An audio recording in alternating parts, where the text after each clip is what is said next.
El curso cumplió totalmente las expectativas porque era un curso que lo que hacía era motivar empresarialmente al alumno, y lo que hicieron pues fue eso, vinieron profesionales de diferentes sectores de la empresa valenciana a darnos charlas sobre su experiencia. Me pareció interesante simplemente saber cómo montar una empresa, porque es algo que no nos enseñan en nuestra carrera.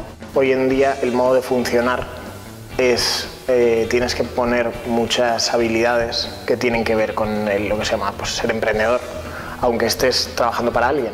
Creo que es muy bueno conocer no solamente los libros, sino que es conocer la parte externa a lo que se estudia. Entonces, pues el curso está muy bien porque ofrece las dos cosas conjuntamente.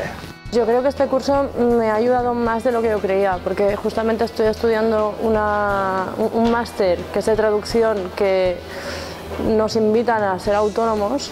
Por lo tanto, tengo que tener en cuenta muchos de los aspectos que nos han explicado en este curso, cosa que yo no había tenido ni en cuenta antes de apuntarme. Y entonces el desarrollo me pareció muy bueno porque ya no solamente eran clases teóricas, también hubo clases teóricas muy buenas impartidas por diferentes personas, sino que vinieron personas de diferentes ámbitos a explicarnos la experiencia de lo que está ocurriendo allá afuera, más allá de las aulas, con lo cual me pareció muy oportuno.